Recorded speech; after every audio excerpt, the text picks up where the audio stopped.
from the book Happy Life, written by the spiritist Joana de Angeli and psychographed by Divaldo Franco. Today's lesson is 153.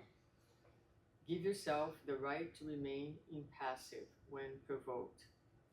In this insensitive day and age, evil runs rampant, seducing the heedless. Hear the anger of those who attack you. There, unbridled sex tempts you.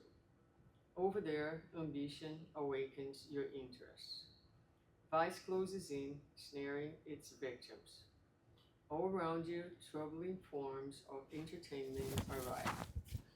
Everywhere, the triumph of crime and the disintegration of values spread their tentacles like a cruel and domineering octopus. See such features as a trail of poisonous thorns, hidden under lush green grass. Do not step there, thus avoiding grave harm.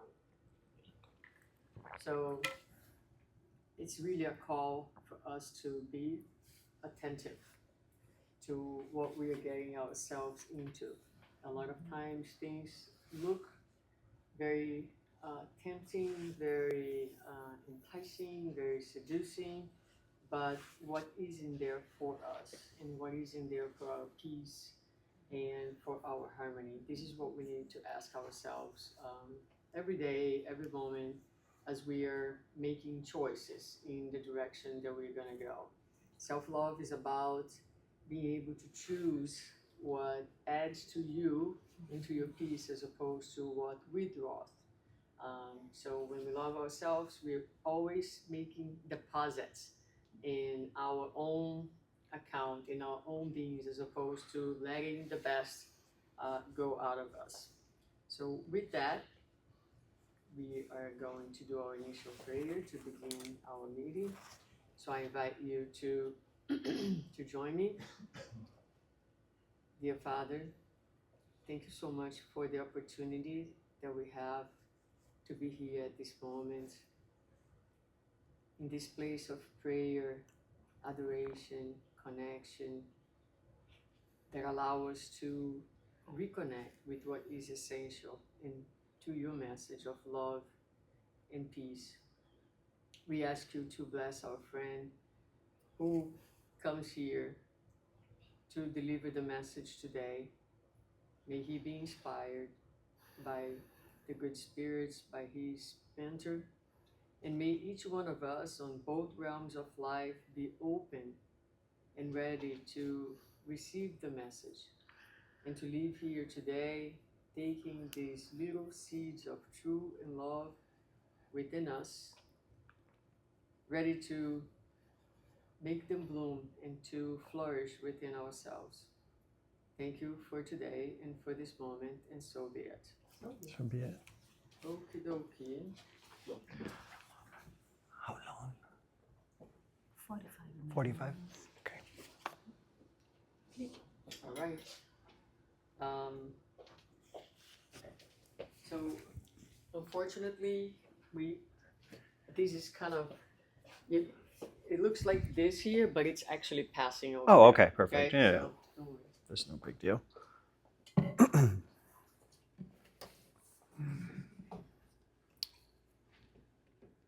All right.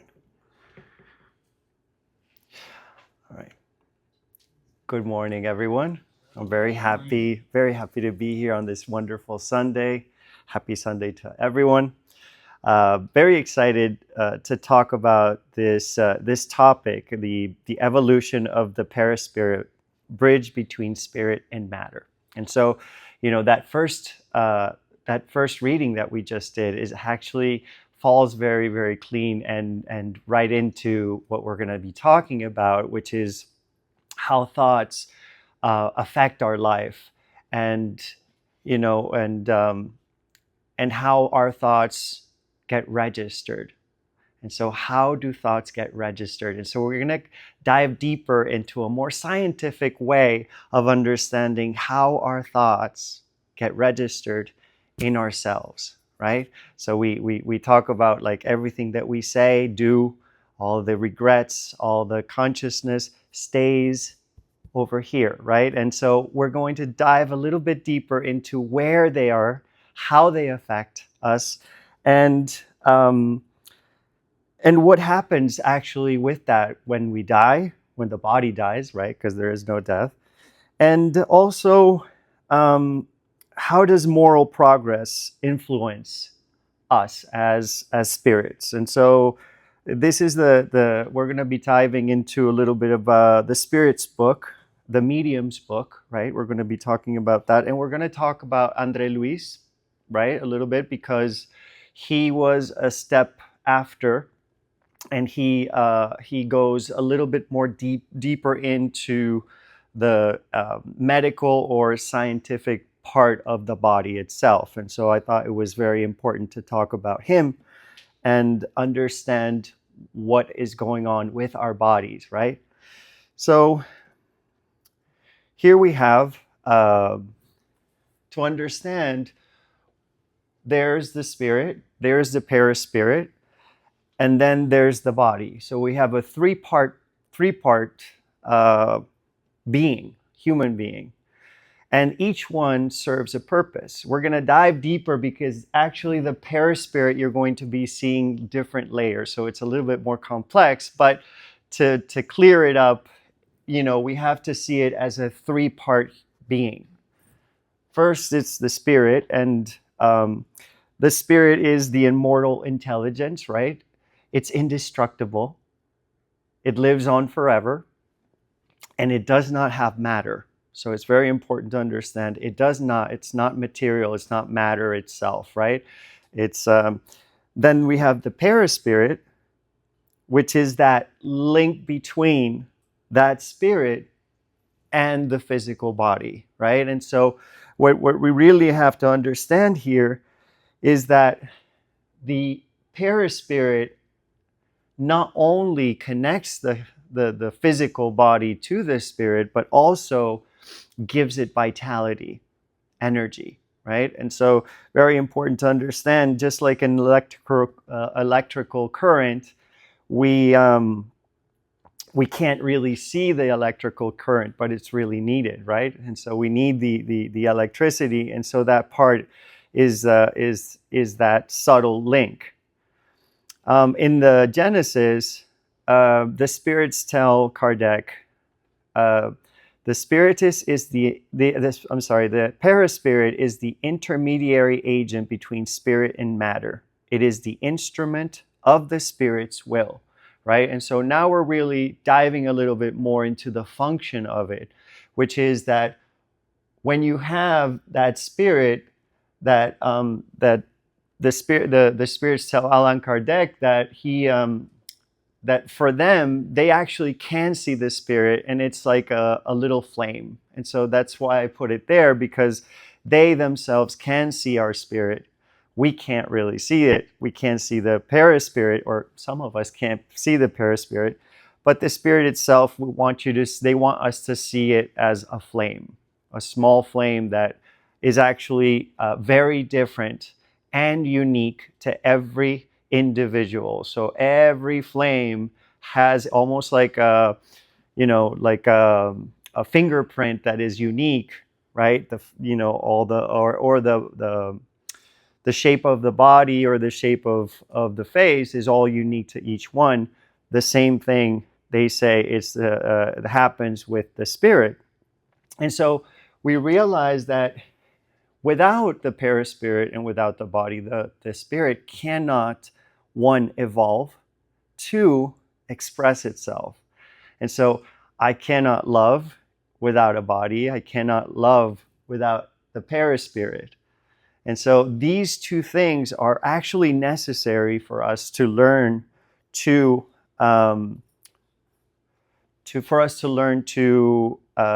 express ourselves and evolve. And so that's very important. And so where does it come from? Because this is very important. When I first started learning these concepts, and by the way, these concepts are universal. They're not only just, from Spiritism. what Spiritism does is it gives us the language necessary to explain these universal concepts, but these concepts have been here forever, always, right? So it's very important to understand that other philosophies, other religions are going to be talking about it, but in a different way with different language, but it's still the same thing, right? And so it's very important to understand that. And the other thing that we need to understand is that what I'm giving you today is what we know thus far.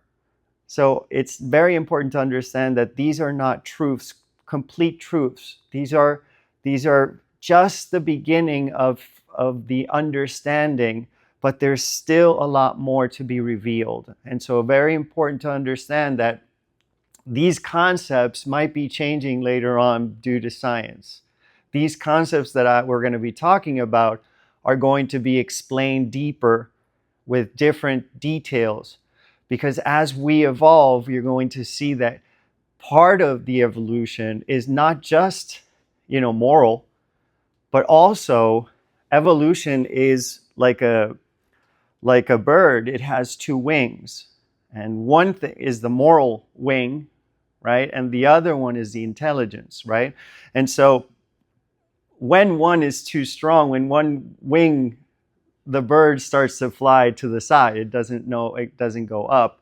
And that's what's been happening to us in many ways, is that our moral wing is quite weak as a planet, right? I'm talking as a planet. So it is for us our obligation is to strengthen not just the intellect and the information, but also the morality itself. And my point is that as we progress, we become ready to accept more information, right? And so as we develop, and that's why we knew in the times of Jesus that he had to talk in parables, because that the people back then were not ready to understand or accept these truths, right? And so the Perispirit, as when I started learning about Spiritism, I realized it was very fascinating to me, the scientific part of the spirituality. And I never realized that what the spirits tell Kardec is that everything around us, even space, is full, right? Is full of matter. We just don't see it. And what he called, or what the spirits called that matter, it was the basic foundation of matter, the basic smallest particles. That's what the spirits call cosmic fluid, right? And cosmic fluid is actually smaller than atoms, smaller than particles, smaller. It's the basic foundation, or the basic blocks. And what happens is that it has the capacity to transform itself or create itself based on thought. And so thought itself creates that cosmic fluid to behave differently, right? And so it's very important to understand, because when we realize that, then we start understanding that cosmic fluid, right, it can be affected by our thoughts, can be molded by our thoughts. And so it's very interesting, because then we realize that the planet itself as a whole organism itself, or the totality of this planet, has a thought process of so the combination of everybody inside the planet creates a vibration, right? It creates a frequency of thought. And based on that thought, based on that frequency, whether it is a high vibration, love, kindness, compassion, forgiveness, humility, selfless giving, or a low vibration, which is guilt, shame, resentment, anger, frustration, sadness, right? All those depend on that and affect that cosmic fluid. right? And so what's really interesting is that Earth itself, or the planet, has a very distinct, specific cosmic fluid to itself as an identity, right? And so we're going to understand that these building blocks change based on planet. So every planet has a different constitution of cosmic fluid. And that's very important to understand, because this cosmic fluid gives us the possibility to live in this planet based on how dense it is. So based on the frequency of our thoughts that are dense, that is created, and that gives us a specific cosmic fluid that gives us a specific perispirit. And so our perispirits are created from that cosmic fluid of this specific planet. Every planet has a different vibration. Every planet has a mixture of different thoughts. The spirits say that every planet is inhabitable or inhabited by different beings with those specific characteristics that allow the planet to give them a body necessary to live in that specific planet, right? And so it's very fascinating, because I like playing with ChatGPT, and I just said, what would it take?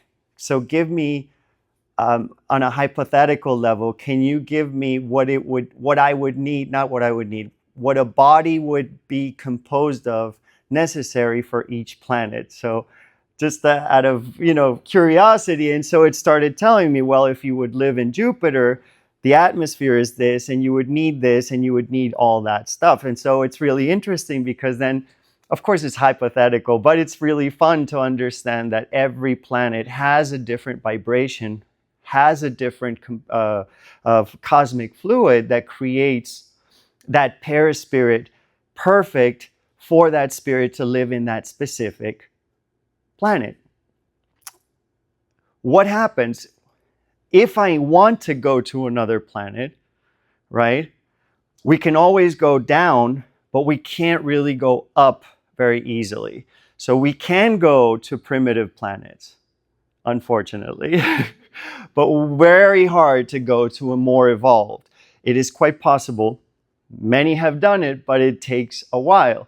Why? Because that uniting vibration, that collective vibration of planet Earth is very specific. Once I raise that vibration a little bit, and how do I do that? We're going to be talking a little bit about that.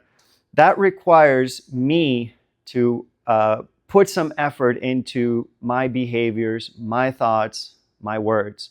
And that change will allow me to generate a higher frequency that might go into another planet, right? And so what's interesting is that in order to go to another planet, the spirit needs to leave that perispirit behind and create a new perispirit from that specific planet.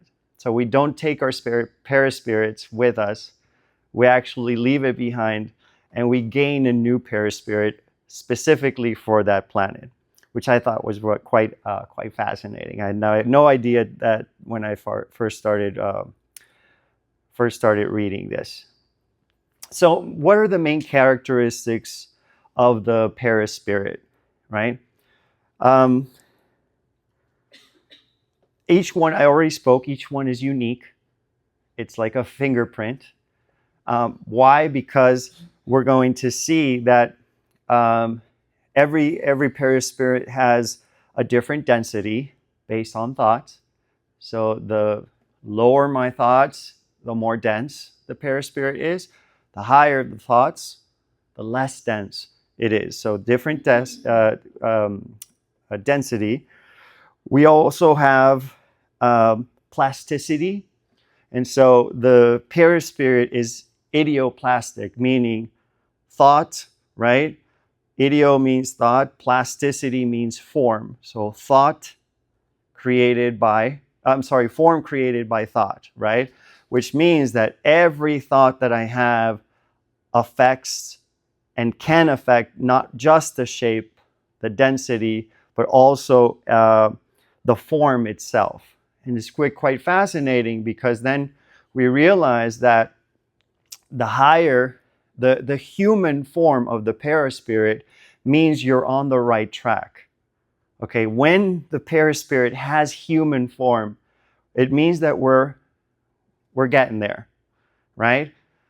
When the perispirit, the thoughts are deformed, meaning they are not aligned with love, with kindness, the perispirit can actually deform itself to shapes. For example, ovoids, right? Yes, we can have ovoid shapes.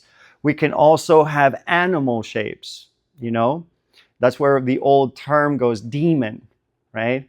A demon is not that. It's just a spirit that has had very low vibrations for many years. And with that thought process, with that anger, with that resentment, with that lower vibration, the perispirit has shifted into animalesque, forms.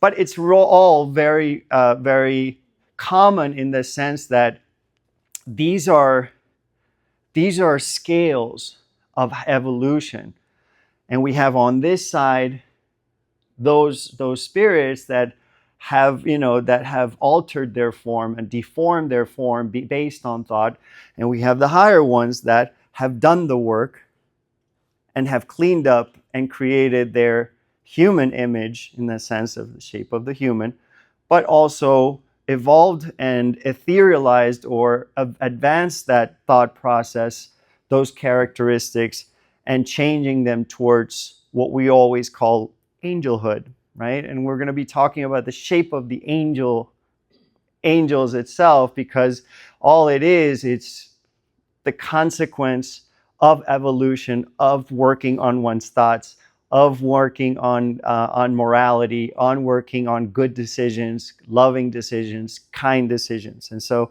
it's very important to understand that. Luminosity, it changes with how, also with that thought, based on our thoughts, the perispirit can actually be bright and clean, or dark, right, and opaque, right? And so also we see how it still links to thought. It always links to thought. Thought creates luminosity as well. It's also penetrable. So the perispirit can go through walls. They can go through desks. They can go through people, all of us, and not just, right, not just the spirits, but when we are actually sleeping, the spirit goes out of the body and can traverse through matter as well. So it's very important to understand that. And then sensitivity. It does receive vibrations. And remember, thoughts are vibrations, light is vibrations, energy is vibration. So it's very sensitive towards vibration. And so we literally become what we think. It's very interesting, right? And so we become what we think eventually. And so our thoughts create how we look. The 5 major functions, so why do we have a perispirit? There has to be a reason, right? We know that God or our Creator doesn't do anything extra and nothing accidental. So it's very important to understand that everything is perfect and everything has a reason to be. And so obviously we spoke already about the first one, which is an instrument, right? It allows the spirit to act upon the body, right? It's that mediator between that spirit and the body. The second one is individualizing. This is important because it preserves memory and identity, right? And so part of the perispirit is what we understand is that the information is actually stored in the perispirit. So it's actually acts like a hard drive. And so it's what we call in hypnotherapy, we call the subconscious mind, right? The subconscious mind is very different than the conscious mind. The conscious mind is rational and logical, and I use it all day long. The subconscious is not rational, not logical, it's emotional. So this is where all my memories get stored, all my beliefs are stored, my emotions are stored, all the memories of every single thing that I've lived. The perispirit is the one that stores that. And so we carry that with us. All our guilt from other past lives are stored in the perispirit. All of the anger are stored in the perispirit. All the resentment, all the hurt, right?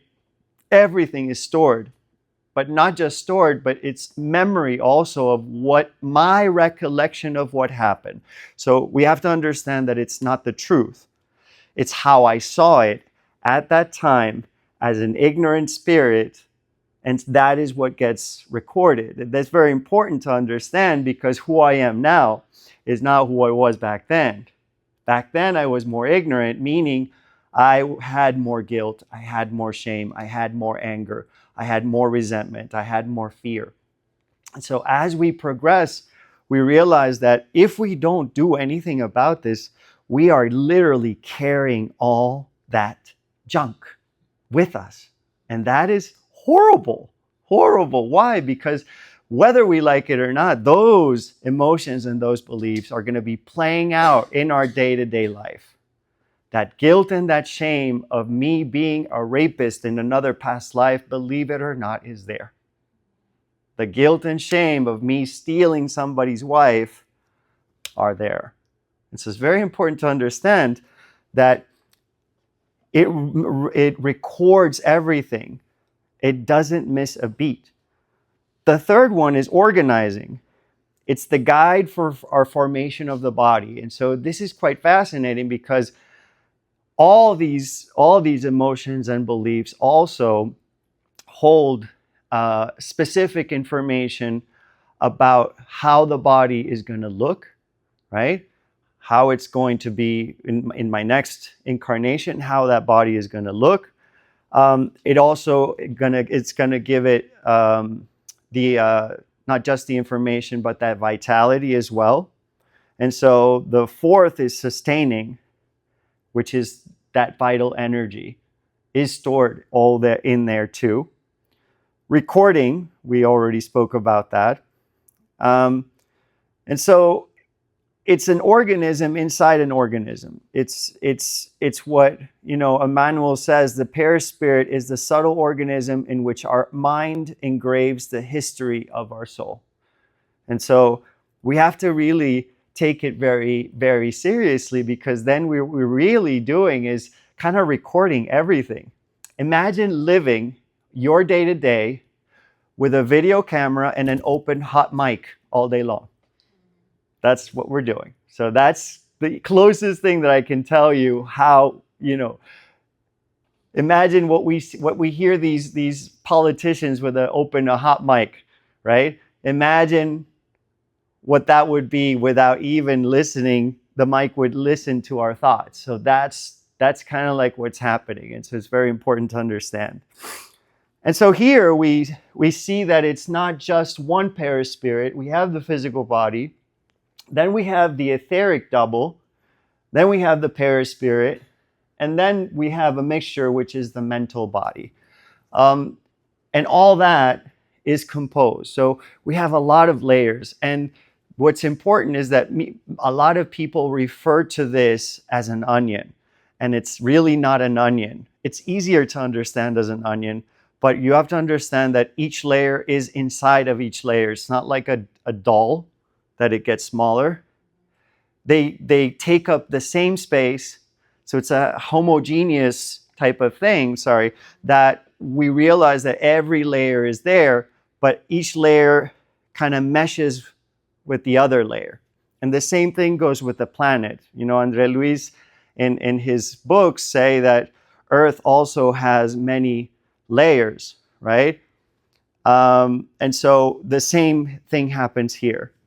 But it always comes out in this direction So every thought starts from the spirit, and that goes on to the perispirit, and that goes on to the etheric double, and then it goes finally into the physical body. And so, very important to understand that the mental body is where our consciousness is, right? The seat of consciousness. It's important to understand where that comes from. The causal body, which is the green one, is the moral causes or the karmic memory, right? The astral body, which is the perispirit, is the emotions and the desires. The etheric double is the energy interface with physical. This is our vitality, where the vitality is. So see it as a battery, right? And every single person has a different battery. They already chose it before they were going to be born to have a specific energy level towards a mission that each one of us has, right? And then we have the physical body, which is, obviously our outer projection, right? And so what's interesting is that the spirit has free will. It chooses whatever it wants. High vibration or low vibration, higher decisions or thoughts, lower thoughts, but like it or not, it always goes down that route towards the body. And so the poor body always receives everything as well. Why? Because it goes 1, 2, 3, 4, 5, and 6, but it always lands in our physical self, right? And so the physical self is really actually a reflection of the inner self. The inner self is really a reflection of the spirit, right? And so this is great because then we realize that as modern science and medicine evolves, we have a little bit more insight of what's the cause itself and not the symptom. We realize that the cause itself are those thoughts, right? And those thoughts will transmit to the perispirit. That gets also affected and obviously affects the physical body. All right.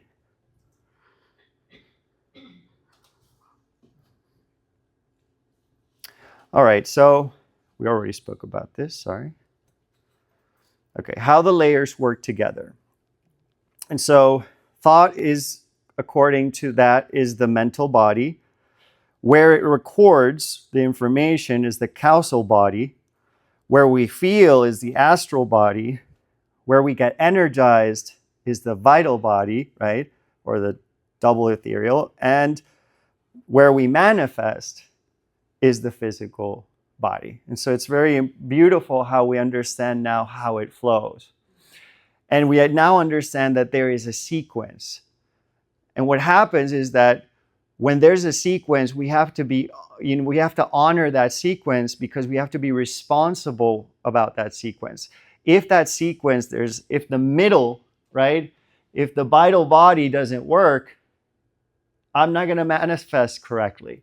If my astral body is feeling a certain way, I'm going to manifest in that way, right? And so we realize that all these are beautifully connected, but it is up to us to understand that we have to take care of this connection. It's a day-by-day work that we have to make sure that this works perfectly, just like a surgeon takes care of their utensils, their tools, their operating room.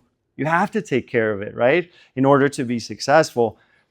We have a responsibility to take care of this system so that we evolve correctly and we don't suffer, the atrocities of our thoughts, because remember, those turn into illnesses, right? Those turn into understanding that thought, the quality of thought turns into imbalance, turns into disease, turns into a lot of things. Then we start realizing it's very important to understand how these work, All right.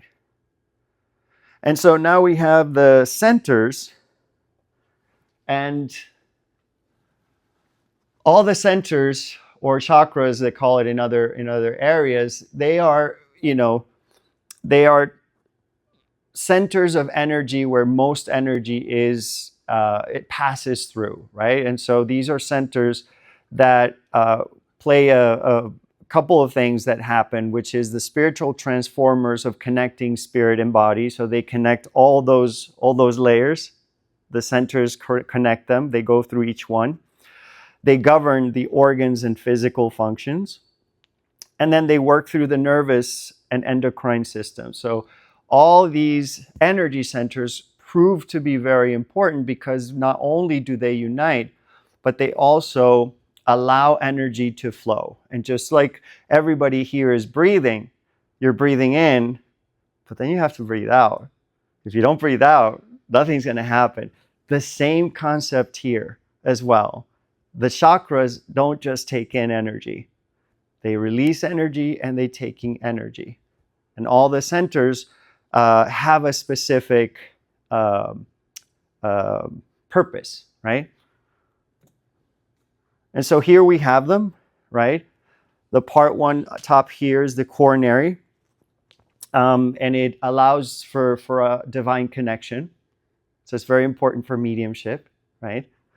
The second one is the frontal, which connects also to the intuition and the connection of thought and insight, right? And so it also has to do with mediumship, right?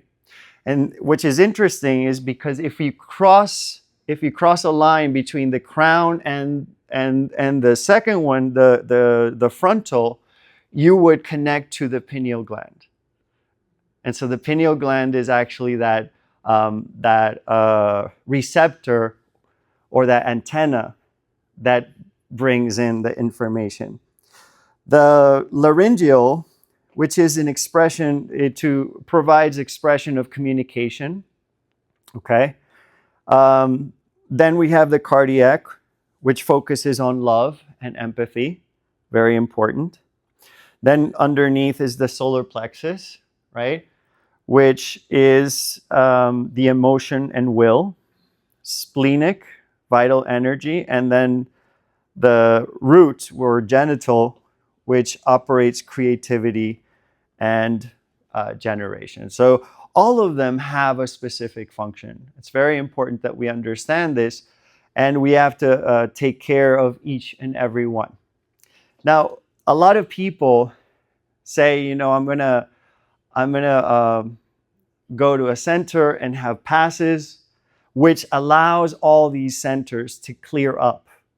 And so it's almost like taking your broken car to the mechanic. The mechanic will fix it, will organize it if he can, right? Or if it's allowed. But it's very important to understand that if I don't change my driving, I'm going to be back to that mechanic all the time, right? My car's going to be wrecked. So it's very important to understand that this is the passes are not something to do just to fix, but we have to fix also our behaviors in itself. And then the secondary centers, which are what we call the meridians in other philosophies, and not just the centers are in the middle, but there's a whole bunch of systems that we can actually use as well, that, believe it or not, energy and thought goes in and out. So it's very important to understand that we have healing capabilities, and what really Jesus did can be explained. All the things that he did can be explained on a scientific level. He knew about anatomy. He knew about transference of energy. He knew about fixing all these centers. And at the end, what I love about it is that he always say, and don't sin again, right? He always say, go my son, and don't sin again. What does that mean? Don't come to me, go and drive your car. Don't drive it incorrectly so you don't have to come in, right? And so it's very important to change your behaviors. That's all he said. Change your behavior so that you don't ruin the centers. So you don't ruin your life, you don't ruin your perispirit, and you don't ruin your physical self. So instrumental function. The perispirit is the bridge between the spirit and the body. It carries the thoughts of the souls to the body and the sensations of the body back to the soul. It's like a spiritual nervous system that connects both worlds. The spirit thinks or feels, the perispirit transmits, and the body reacts. Okay? The body feels something, the perispirit carries that feeling back to the spirit, and so it's a two-way connection. So now we know it's a conduit in that sense. It also works as a translator or a messenger between the spirit and matter. Okay? Similar to how electricity flows. The mind commands, the perispirit transmits, and the body obeys. That's what Emmanuel says. So we already spoke about those things.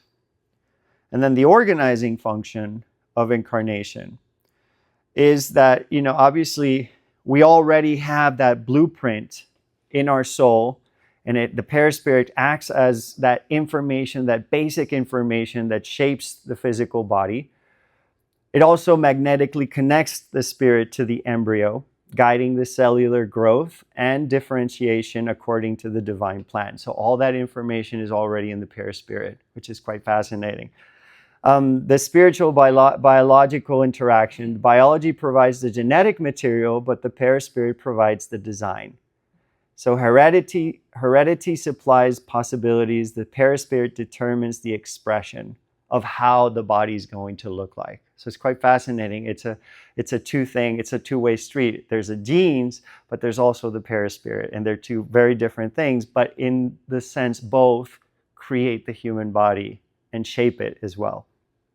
And then in a moral level, imperfections of the perispirit may manifest as physical limitations or illnesses, not as a punishment, but as a therapeutic lesson. And so it's what's fascinating is all those imperfections actually allow us to learn from that. And so the body itself, if you're tall, if you're small, if you're the different sizes of everything, is actually intentional. Everything, nothing is accidental, and it's all for us to learn something from this body. So we realize that the body is a gift.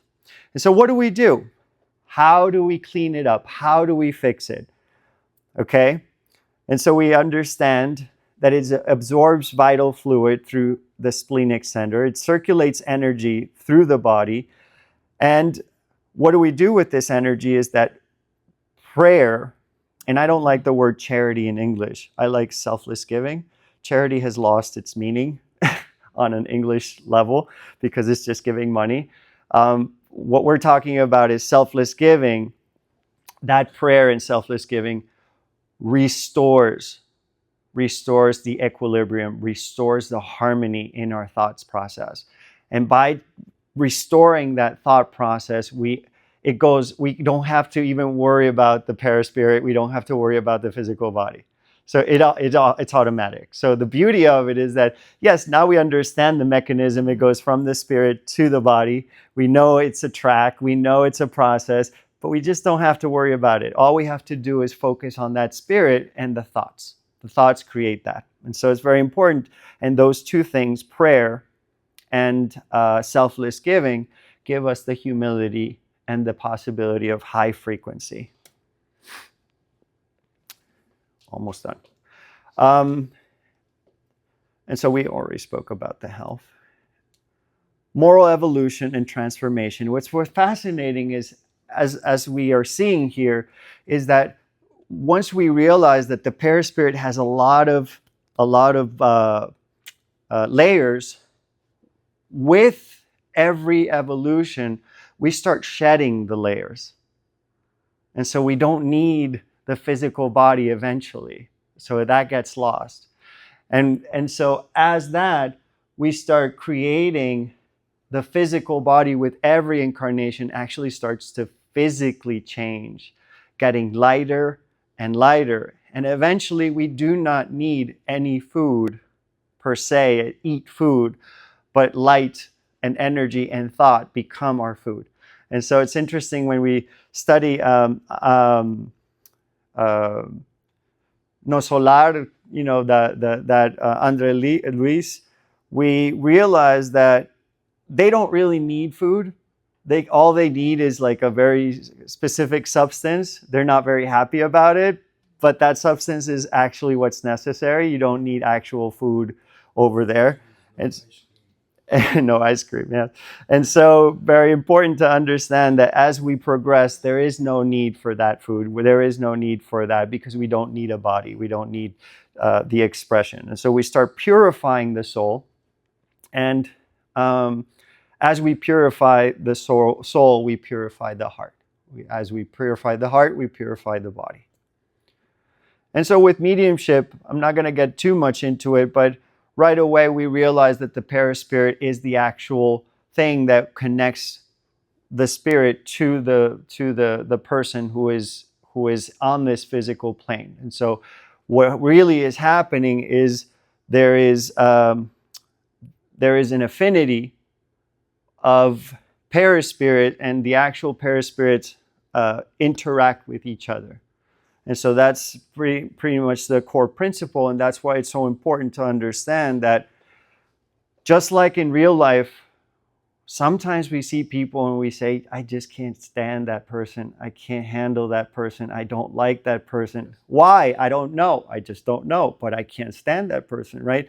And so that's the antipathy that we feel, or we have people that we've never seen before, and we say, "Oh my God, I love that person. It's great." There's a frequency between that person, and that frequency allows that thought. Those two people have the same thought process. They have the same vibration, and that allows them to connect with each other. And so, it's a beautiful process that as we learn to work our behaviors and our thoughts, we actually can connect easier to the spiritual world because our perispirits are more in tuned with their perispirits. So that's pretty much the importance of it. And that's it, I think, because we already spoke about after death.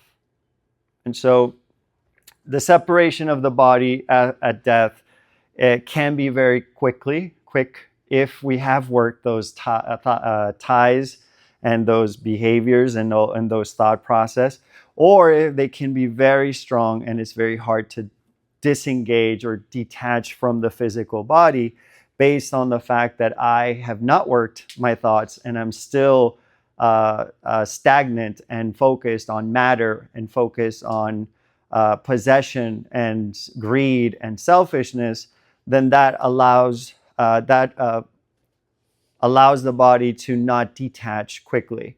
And so for us, it's much easier if we do start working that process, if we do understand the process of detachment, if we do understand that it is our destiny is to reign over matter and not let matter rule over us.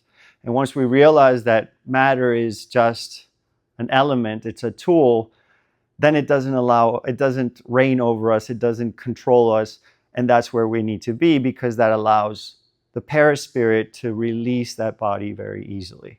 So that's pretty much it. I hope you liked it. I'm sorry I went over a little bit, but just to give you, a little bit of basics on how we're connected and how our thoughts shape our physical structures and how our thoughts affect our health, our physical forms, and how our thoughts affect how we disincarnate.